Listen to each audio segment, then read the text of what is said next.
मैं जोया के साथ लंच पे जा रही थी तो सोचा आपसे भी पूछ लूँ आप चलेंगे कि नहीं।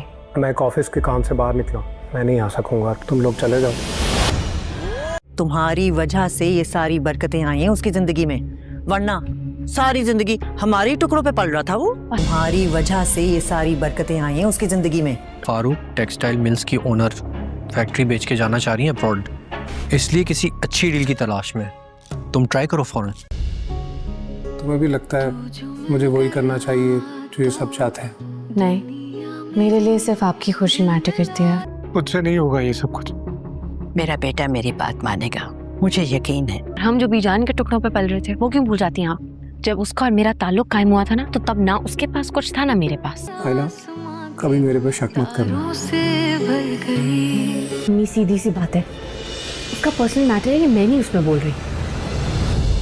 आयला ऑन को और रिमला को रेस्टोरेंट में बात करते हुए देखने वाली है और ऑन से आयला का भरोसा भी टूटने वाला है। और आयला को तो इस बात का अंदाजा ही नहीं है ऑन किस चक्कर में है, और ऑन ने उससे ये बात इसीलिए छुपाई है। अगर ऑन उसको बता देता तो वो कभी भी इस बात के लिए राजी नहीं होती। और राफे आकर ऑन को जब बताता है कि रिमला फारूक की फैक्ट्री बेचना चाहती है तो उसको मौका नजर आ जाता है, इसीलिए वो रिमला से मीटिंग करने के लिए रेस्टोरेंट में जाता है। और आयला और जोया भी शॉपिंग करने के लिए आए हुए होते हैं और आयला ऑन को फ़ोन करके यही बात बताती है कि मैं और जोया शॉपिंग करने के लिए आए हुए हैं और मैं चाहती हूँ हम तीनों मिलकर आज लंच करें। तो ऑन उसे झूठ बोलेगा और उसे यही बात करेगा, मैं फ़िलहाल नहीं आ सकता, मैं तो ऑफिस की एक बहुत ही इंपॉर्टेंट मीटिंग में हूँ, मैं वहाँ पर नहीं आ सकता। तो आयला को इस बात का अंदाज़ा नहीं होता कि ऑन उसे झूठ कह रहा है। जोया और आयला जैसे ही रेस्टोरेंट में आएंगे तो वो देखेंगे कि ऑन और रिमला वहाँ पर बैठकर बातें कर रहे होते हैं।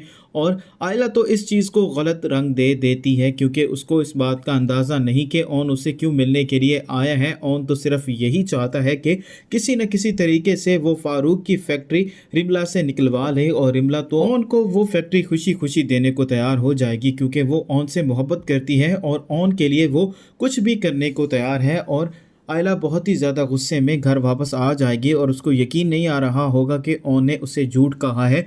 और पहले ही ऑन उसको ये बात भी समझा चुका होता है कि कभी भी ऑन पर शक ना करना, चाहे मर्जी हालात जैसे भी हों। और आयला ने उसको इस बात का यकीन भी दिलाया होता है कि वो उससे कभी भी नाराज़ नहीं होगी।